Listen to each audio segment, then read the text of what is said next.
이상한 알베르게 2 33번째 날 트리아 카스텔라에서 사리아까지 1. 리건을 만나다. 나는 프란시스 케이트와 함께 알베르게를 나섰다. 아침 공기가 상쾌했다. 트리아 카스텔라에서 벗어날 즈음 갈림길이 나타났다. 우리는 산실 루트와 사모스 루트 중 하나를 선택해야만 했다. 사모스 루트는 산실 루트보다 6km 정도를 더 걸어야 했다. 하지만 길을 따라 오리비오 강과 사리아 강이 이어져 있어 물소리와 함께 걸을 수 있다는 장점이 있었다. 또한 이 길로 가면 스페인에서 가장 오래된 수도원인 사모스 베네딕토 수도원도 볼 수 있다고 했다. 나는 사모스 베네딕토 수도원에 가보고 싶었기에 사모스 루트를 선택했고, 케이트와 프란시스는 더 짧은 길인 산실 루트를 선택했다. 부엔 까미노, 기회가 된다면 또 만나요. 갈림길 앞에서 짧은 작별 인사를 나눈 우리는 서로의 길로 향했다. 나는 오리비오 강을 따라 이어지는 길을 걸으며 촬영을 시작했다. 물소리가 들려올 때면 머릿속도 상쾌해지는 듯 했다. 나무가 우거진 숲길은 한적했고 목가적이었다. 그렇게 촬영도 하고 걸으면서 물소리와 함께 명상하면서 걷다 보니 어느새 사모스 베네딕토 수도원에 도착했다. 사모스 베네딕토 수도원은 가이드 투어로만 수도원 내부를 볼 수 있었다. 나는 촬영을 허락받고 투어에 합류했다. 여러 관람객들과 함께 수도원으로 들어가자 아름답게 관리된 정원이 눈에 들어왔다. 2층 회랑에는 벽화가 가득했는데 창문 너머로 조금 전 보았던 수도원 정원이 한눈에 보였다. 나는 먼저 긴 회랑을 따라 벽화를 둘러보았다. 벽화에는 이곳 수도원의 이름이 유래한 베네딕토 성인의 이야기가 담겨 있었다. 베네딕토 성인은 중세 서유럽 문화에서 유명한 성인이었다. 회랑의 끝은 미사를 볼 수 있는 성전으로 연결되어 있었다. 살짝 열린 문으로 들여다본 성전은 경건하면서도 온화한 공간이었다. 나는 수도원 구석구석을 촬영하며 걷다 보니 함께 관람하는 다른 일행들보다 조금 뒤처졌다. 그런 내 앞에 나처럼 다른 일행들과 조금 떨어져서 걸어가는 한 중년 남자가 있었다. 그는 여느 순례자들과 다르게 세미 정장을 입고 그 흔한 배낭 하나 메고 있지 않았다. 그에게서는 조용하지만 뭔가 특별한 느낌이 있었다. 그래서 나는 그에게 다가가 말을 걸었다. 부엔 까미노, 네, 안녕하세요. 정말 인상적인 수도원입니다. 그러네요. 참 아름다운 곳이네요. 촬영 일정만 아니면 며칠 더 머물면서 쉬고 싶은 곳입니다. 저도 그래요. 그런데 혹시 어떤 촬영인지 물어봐도 될까요? 네, 저는 술래길을 촬영하고 있습니다. 그렇군요. 술래길을 주제로 작품을 만드시나 봐요. 네, 저는 한국의 방송국에서 온 PD입니다. 다큐멘터리 제작을 위해서 촬영하고 있습니다. 다큐멘터리라 매우 흥미롭군요. 어디에서부터 촬영하셨나요? 생장에서부터 시작해 한 달 넘게 촬영하고 있습니다. 정말 대단하군요. 혹시 미국인이십니까? 어떻게 알았죠? 미국에서 공부해 미국식 억양에 익숙합니다. 아, 미국에서 공부하셨군요. 그래서 영어를 잘 하시나 보네요. 감사합니다. 아, 저는 오수연이라고 합니다. 저는 리건입니다. 그와 조용히 대화를 나누며 걷고 있는데 리건의 전화벨이 울렸다. 그래. 아직 둘러보는 중이야. 시간이 조금 더 걸릴 것 같군. 나중에 다시 전화하겠네.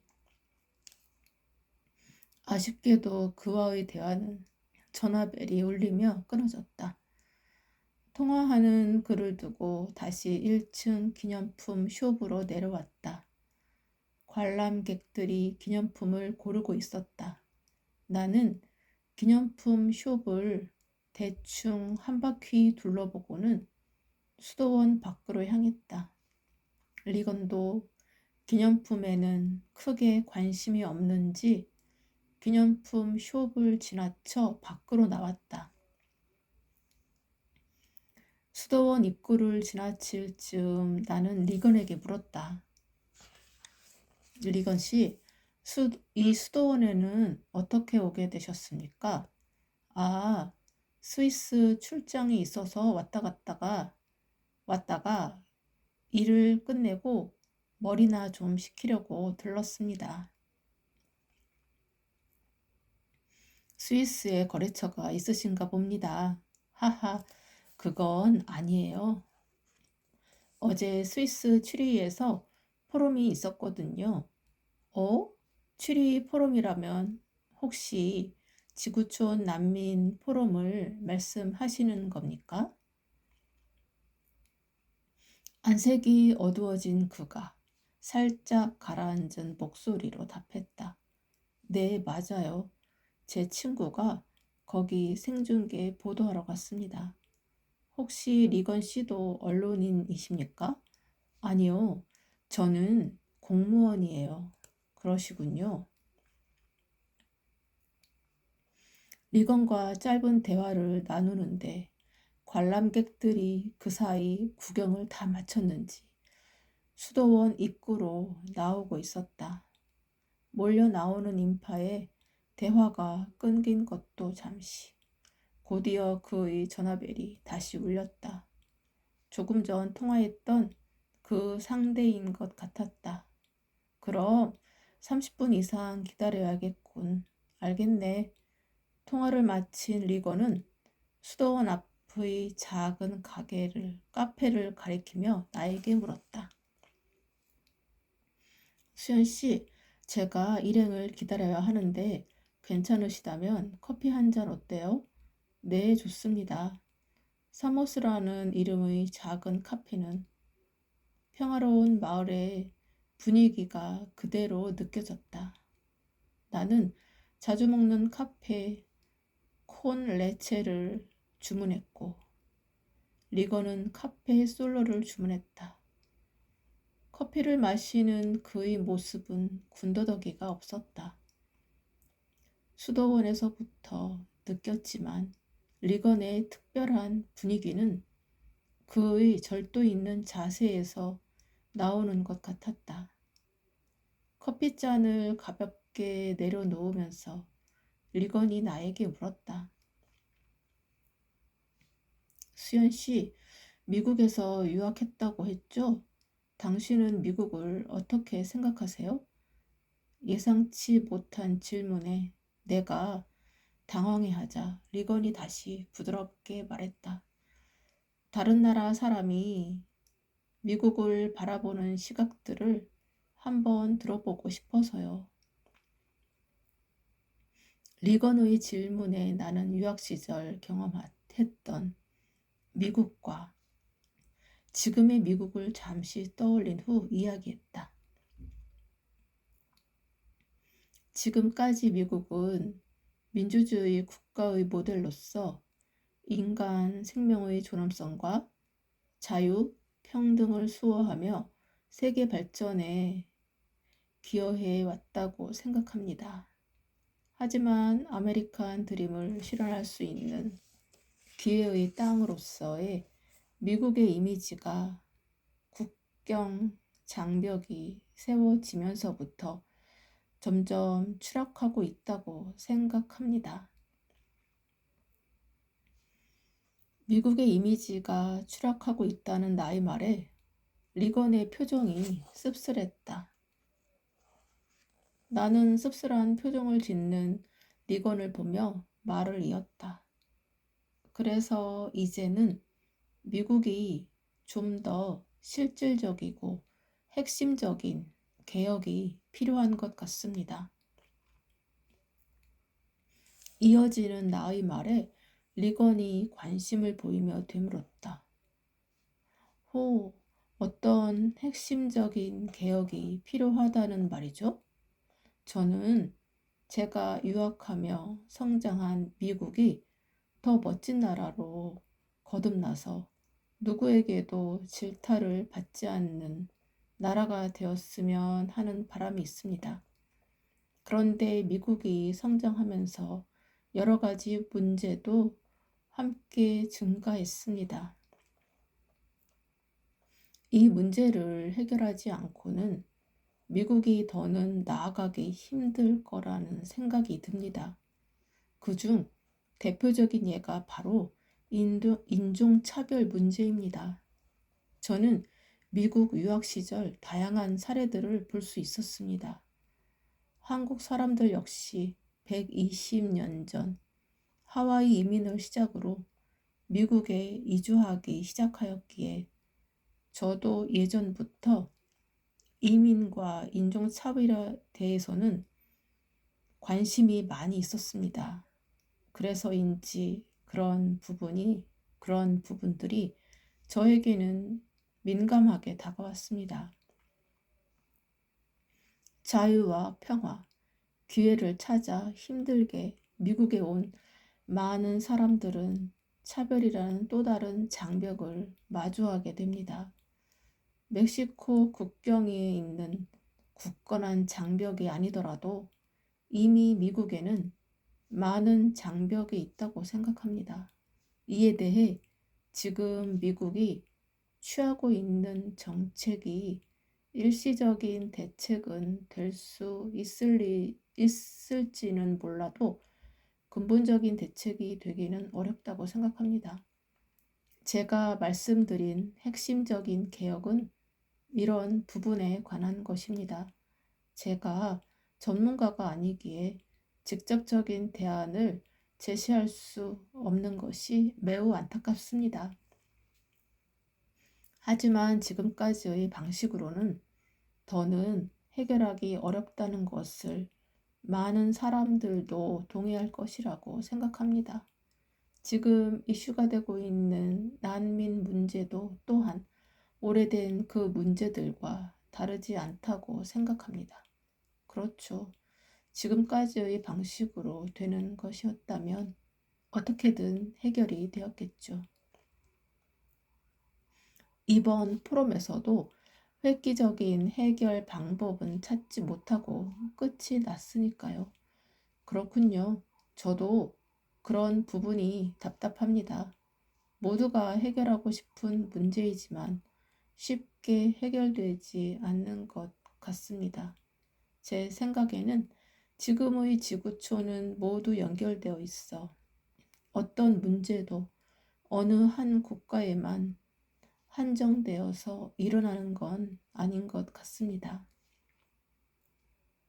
그러다 보니 아무리 힘있고 우수한 국가라 할지라도 세계적으로 공유하고 있는 환경 문제, 기아와 난민 문제에서는 절대 예외가 될 수 없지 않을까요? 오히려 이런 문제에 대해서는 더 많은 책임을 져야 하지 않을까 생각합니다. 그래서 이제는 전 세계가 이 문제들을 해결하는 데 한마음으로 힘을 보태야 할 시점인 것 같습니다. 세계적으로 동참해야 할 문제라고 생각하다니 반가운 소리군요. 나도 수연 씨의 생각에 동의하는 바입니다.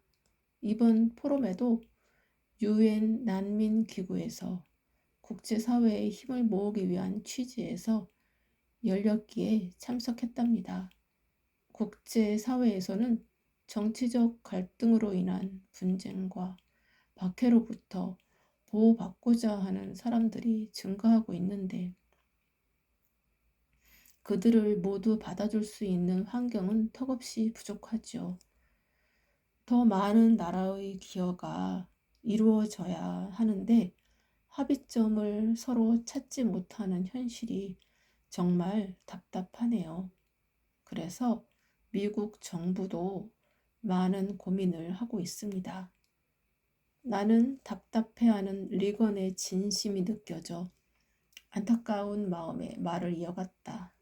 저도 아프간이나 시리아처럼 내전으로 삶의 터전을 잃은 난민들이나 아프리카처럼 가난으로 더는 희망이 없어 목숨을 걸고 넘어오는 보트피플 소식을 접할 때마다 안타깝습니다. 그래서 보다 근본적인 해결책이 빨리 나왔으면 좋겠습니다. 그리고 이 해결책은 앞서 말씀드렸듯이 국제사회가 함께 힘을 모아야만 찾을 수 있을 것 같습니다. 나의 대답에 리건은 조용히 고개를 끄덕였다. 그때 리건의 전화벨이 다시 울렸다. 그래, 수도원 앞에 있는 카페에 사모스로 오게. 전화를 마친 리건이 말을 이었다. 미국은 이민자들에게는 기회의 땅이자 하느님의 나라를 지상에 건국하고자 했던 선조들의 노력으로 세워진 나라예요.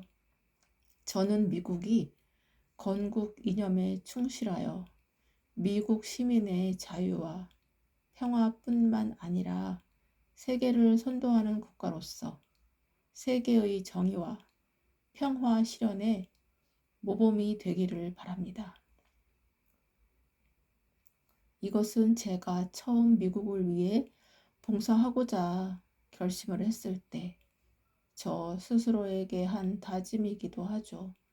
그래서 지금의 상황이 오래가서는 안 된다고 생각해요.